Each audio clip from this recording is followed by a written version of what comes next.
ಆರೋಗ್ಯ ಇಲಾಖೆಯಲ್ಲಿ 10 ವರ್ಷಗಳಿಂದ ಹೊರಗುತ್ತಿನ ಆಧಾರದಲ್ಲಿ ಸಾವಿರಾರು ಜನ ಕೆಲಸ ಮಾಡುತ್ತಿದ್ದು, ಸರ್ಕಾರವು ಒಂದು ಖಾಸಗಿ ಸಂಸ್ಥೆಗೆ ಟೆಂಡರ್ ನೀಡಿ ನಮ್ಮ ನೌಕರರನ್ನು ಶೋಷಿಸುತ್ತಿದೆ ಎಂದು ಕರ್ನಾಟಕ ರಾಜ್ಯ ಆರೋಗ್ಯ ಇಲಾಖೆಯ ಹೊರಗುತ್ತಿಗೆ ನೌಕರರ ಸಂಘದವರು ತುಮಕೂರಿನ ಸಿದ್ಧಗಂಗಾ ಮಠದ ಆವರಣದಲ್ಲಿ ಪತ್ರಿಕಾಗೋಷ್ಠಿಯನ್ನು ಹಮ್ಮಿಕೊಳ್ಳಲಾಗಿತ್ತು.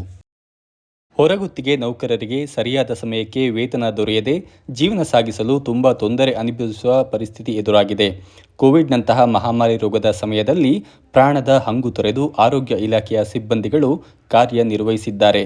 ಆದರೆ ಸರ್ಕಾರವು ಇತ್ತೀಚೆಗೆ ಹೊರಗುತ್ತಿಗೆ ಪದ್ಧತಿಯಲ್ಲೂ ಕೂಡ ಮೀಸಲಾತಿ ತಂದಿರೋದು ನಮ್ಮೆಲ್ಲರಿಗೂ ವಿರೋಧವಿದೆ. ಹೊರಗುತ್ತಿಗೆಯಲ್ಲಿ ಮೀಸಲಾತಿ ಜಾರಿಯಾದರೆ ಪ್ರಸ್ತುತ ಕರ್ತವ್ಯ ನಿರ್ವಹಿಸುತ್ತಿರುವ ಎಷ್ಟೋ ಕುಟುಂಬಗಳು ಬೀದಿ ಪಾಲಾಗುವುದರಲ್ಲಿ ಅಚ್ಚರಿಯಿಲ್ಲ. ಆದ್ದರಿಂದ ಹೊರಗುತ್ತಿಗೆ ಪದ್ಧತಿಯಲ್ಲಿ ಮೀಸಲಾತಿಯನ್ನು ತೆಗೆದುಹಾಕಬೇಕು ಎಂದರು. ಆರೋಗ್ಯ ಇಲಾಖೆಯಲ್ಲಿ 10 ವರ್ಷಗಳಿಂದ ಹೊರಗುತ್ತಿಗೆ ಆಧಾರದಲ್ಲಿ ಸುಮಾರು 9,000 ಜನ ನೌಕರರು ಕಾರ್ಯನಿರ್ವಹಿಸುತ್ತಿದ್ದು, ಸರ್ಕಾರವು ಒಂದು ಖಾಸಗಿ ಸಂಸ್ಥೆಗೆ ಟೆಂಡರ್ ನೀಡಿ ನೌಕರರನ್ನು ಶೋಷಿಸುತ್ತಿದೆ. ರಾಜ್ಯದಲ್ಲಿ ಸುಮಾರು 2.5 ಲಕ್ಷ ಹುದ್ದೆಗಳು ಖಾಲಿ ಇದ್ದು, ಭರ್ತಿ ಮಾಡದೆ ಗುತ್ತಿಗೆ ಪದ್ಧತಿಯನ್ನು ಮುಂದುವರೆಸಿದೆ. ಇದರಿಂದ ನೌಕರರಿಗೆ ಸರಿಯಾದ ಸಮಯಕ್ಕೆ ವೇತನ ದೊರೆಯದೆ ಜೀವನ ಸಾಗಿಸಲು ತುಂಬಾ ತೊಂದರೆ ಅನುಭವಿಸುವ ಪರಿಸ್ಥಿತಿ ಎದುರಾಗಿದೆ.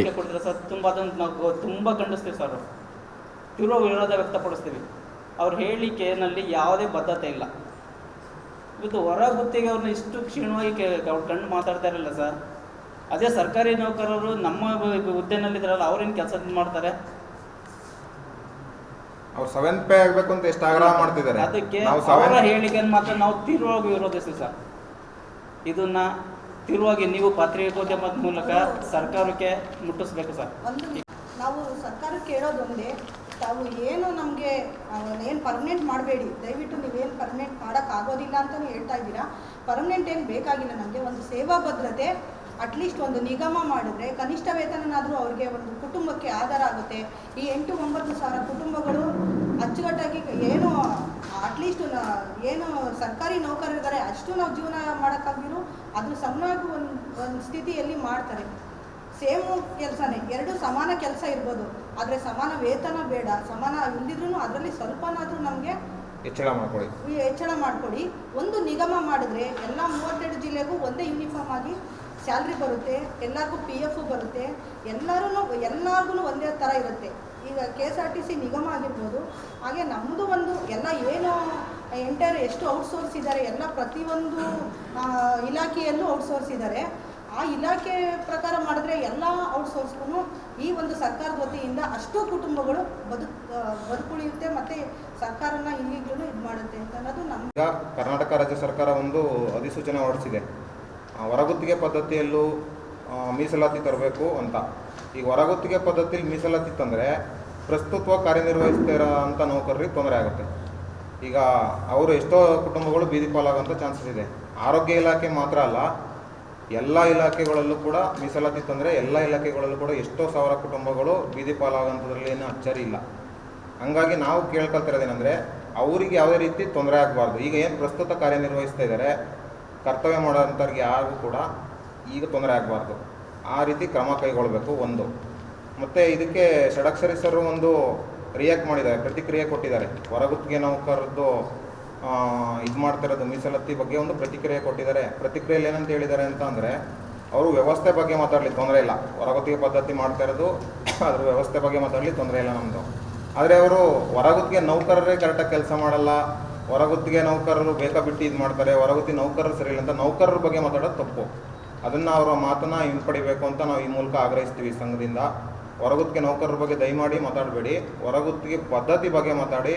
ಬಟ್ ನಮಗೆ ಖಾಸಗಿ ಸಂಸ್ಥೆಗೆ ಏನು ಟೆಂಡರ್ ಕೊಡ್ತಾ ಇದ್ದೀರಾ ನೀವು ಹೊರಗುತ್ತಿಗೆ ಪದ್ಧತಿಯಲ್ಲಿ, ದಯಮಾಡಿ ಅದನ್ನು ಸರ್ಕಾರ, ನಾನು ಈ ಮೂಲಕ ಕೇಳ್ಕೊಳ್ಳೋದೇನೆಂದರೆ, ಖಾಸಗಿ ಸಂಸ್ಥೆ ಕೊಡಬೇಡಿ. ಒಂದು ಸರ್ಕಾರದಡಿಯಲ್ಲಿ ಏನು ಸಂಸ್ಥೆ ಇರ್ತವೆ ಆ ಸಂಸ್ಥೆಗಳಿಗೆ ಕೊಡಿ ದಯಮಾಡಿ. ಯಾಕೆಂದರೆ ವೇತನ ಕರೆಕ್ಟಾಗಿ ಸಿಗ್ತಾ ಇಲ್ಲ. ಈಗ ಉದಾಹರಣೆಗೆ 7 ತಿಂಗಳಿಂದ ರಾಯಚೂರಲ್ಲಿ ಸಂಬಳ ಆಗಿಲ್ಲ, ಅವ್ರು ಹೆಂಗೆ ಜೀವನ ಸಾಗಿಸ್ತಾರೆ? 7 ತಿಂಗಳಿಂದ ಆಗಿಲ್ಲ ಅಂತಂದರೆ ಅವ್ರ ಜೀವನ ಸಾಗಿಸೋದ್ರೆ ಹೆಂಗೆ? ಅದು ನಮ್ಮದು ಮೊದಲ ಇದು.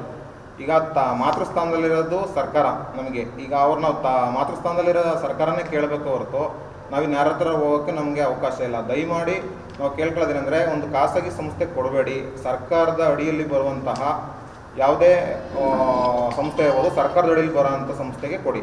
ದಯಮಾಡಿ ಅದನ್ನು ಕೇಳ್ಕೊತೀವಿ.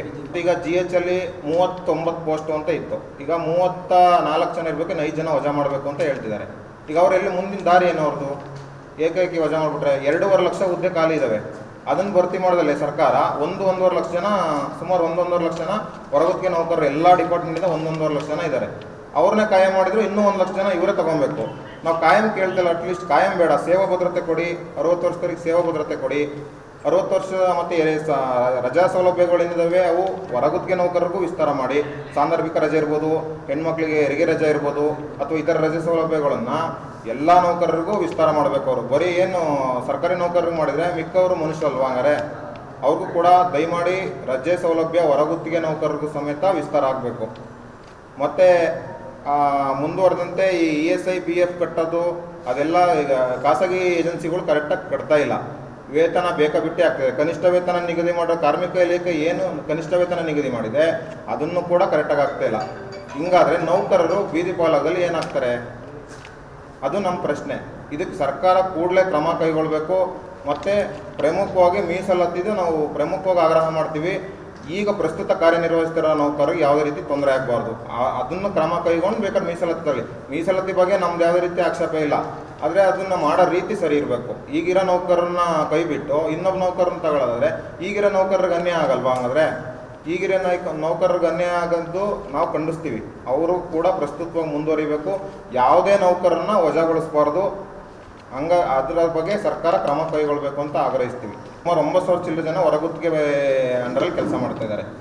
ಗುತ್ತಿಗೆ ಮತ್ತು ಹೊರಗುತ್ತಿಗೆ ಎರಡಿದೆ. ಅದರಲ್ಲಿ ಹೊರಗುತ್ತಿಗೆ ಔಟ್ಸೋರ್ಸ್ ಅಂತ ಇದು ಗುತ್ತಿಗೆ ಅಂದರೆ NHM ಅಂಡರಲ್ಲಿ ಬೇರೆ ಇದ್ದಾರೆ. ಅವ್ರು ಬಿಟ್ಟು ನಮ್ಮದು ಹೊರಗುತ್ತಿಗೆ ಜಿಲ್ಲಾ ಪಂಚಾಯತ್ ಅಡಿಲಿ ಏನು ಬರ್ತೀವಿ, ಜಿಲ್ಲಾ ಪಂಚಾಯತ್ ಅನುದಾನದಲ್ಲಿ ಅಡಿಲಿ ಬರೋಂಥವ್ರು. ಅದರಲ್ಲಿ ಆರೋಗ್ಯ ಸರ್ ಗ್ರೂಪ್ ಡಿಸ್ ಇದ್ದಾರೆ, ವಾಹನ ಚಾಲಕರಿದ್ದಾರೆ, ಡಾಟಾ ಎಂಟ್ರಿ ಇದ್ದಾರೆ, ಸ್ಟಾಫ್ ನರ್ಸ್ ಕೂಡ ಇದ್ದಾರೆ ಕೆಲವು ಕಡೆ. ಈ ರೀತಿ ಇನ್ನೂ ಕೆಲವೊಂದು ಹುದ್ದೆಗಳಲ್ಲಿ ಇದ್ದಾರೆ. ಕನಿಷ್ಠ ವೇತನ ಸಮೇತ ಸಿಗ್ತಿಲ್ಲ ನಮಗೆ. ಕನಿಷ್ಠ ವೇತನ ಝೋನ್ ವೈಸ್ ವಲಯ 1, ವಲಯ 2, ವಲಯ 3, ವಲಯ 4 ಅಂತ ವಿಂಗಡಣೆ ಮಾಡಿದ್ದಾರೆ. ಆ ಪ್ರಕಾರನೂ ಕೂಡ ನಮಗೆ ಸಂಬಳ ಸಿಗ್ತಾ ಇಲ್ಲ. 13,000 ಕೆಲವ್ರಿಗೆ 13,000 ಆಗ್ತಾರೆ, ಇನ್ನೊಂದು ಜಿಲ್ಲೆಗೆ 12,000 ಆಗ್ತಾರೆ, ಇನ್ನೊಂದು ಜಿಲ್ಲೆಗೆ 10,000 ಆಗ್ತಾರೆ. ಇದು ಯಾವ ರೀತಿ ಸಂಬಳ ಆಗ್ತದೆ ಅನ್ನೋದು ಅರ್ಥ ಆಯ್ತಿಲ್ಲ. ಇಡೀ ರಾಜ್ಯಕ್ಕೆಲ್ಲ ಒಂದೇ ಅಲ್ವಾ ಕನಿಷ್ಠ ವೇತನ ಅಂತಂದರೆ? ಒಂದೊಂದು ಜಿಲ್ಲೆಗೆ ಒಂದೊಂದು ಥರ ಆಗ್ತದೆ. ವಲಯ ಚೇಂಜ್ ಆಗ್ಬೋದು. ಝೋನ್ 4 ಅಂದರೆ ಝೋನ್ 4ಅಲ್ಲಿ ಬೇರೆ ಜಿಲ್ಲೆಗೂ ಅದೇ ಸಂಬಳ ಇರಬೇಕು, ಇನ್ನೊಂದು ಜಿಲ್ಲೆಗೂ ಅದೇ ಸಂಬಳ ಇರಬೇಕು. ಬಟ್ ಆ ಜಿಲ್ಲೆ 10,000 ಹಾಕಿ ಇನ್ನೊಂದು ಜಿಲ್ಲೆ 11,000, ಇನ್ನೊಂದು ಜಿಲ್ಲೆ 8,000 ಹಿಂಗೆ ಆಗ್ತಾವ್ರೆ. ಇದು ತಾರತಮ್ಯ ಮಾಡ್ತಿದ್ದಾರೆ. ಯಾಕೆಂದರೆ ಇದು ಖಾಸಗಿ ಸಂಸ್ಥೆಗೆ ಟೆಂಡರ್ ಕೊಟ್ಟಿರೋದ್ರಿಂದ ಇದು ಸಮಸ್ಯೆ. ನಾವು ಕೇಳ್ತಿರೋದೇನು ಕಾಯಂ ಮಾಡೋಕ್ಕಾಗೋದಿಲ್ಲ ಅಲ್ವಾ? ಬೇಡ, ಕಾಯಂ ನಾವು ಕೇಳ್ತಾನೂ ಇಲ್ಲ. ಸೇವಾ ಭದ್ರತೆ ಕೊಡಿ ನೌಕರನ್ನ. ಏಕಾಏಕಿ ತಗೊಂಡು 5 ವರ್ಷ 10 ವರ್ಷ ಕೆಲಸ ಮಾಡಿಸ್ಕೊಂತಾರೆ. ಈ ಕೋವಿಡ್ನಂತ ಇದರಲ್ಲಿ ಮಹಾಮಾರಿ ರೋಗದಲ್ಲಿ ಜೀವದ ಅಂಕು ಕೊಡ್ಬಿಟ್ಟು ಎಲ್ಲ ಕೆಲಸ ಮಾಡಿದ್ದಾರೆ. PPE ಕಿಟ್ ಇಕ್ಕೊಂಡು ಅವರು ಹೆಂಡತಿ ಮಕ್ಕಳು ಎಲ್ಲರನ್ನೂ ಬಿಟ್ಟು ಬಂದು ಕೆಲಸ ಮಾಡಿದ್ದಾರೆ. ಈಗ ಅವ್ರನ್ನ ಏಕೈಕಿ ತೆಗೆದುಬಿಟ್ರೆ ಈಗ 13 ಜನ ವಜಾ ಮಾಡಿದ್ದಾರೆ ಗದಗ ಜಿಲ್ಲೆಯಲ್ಲಿ ಮೊನ್ನೆ. ಈಗ ಅವ್ರಿಗೆ ನ್ಯಾಯ ಕೊಡ್ತಾರೆ ಯಾರು?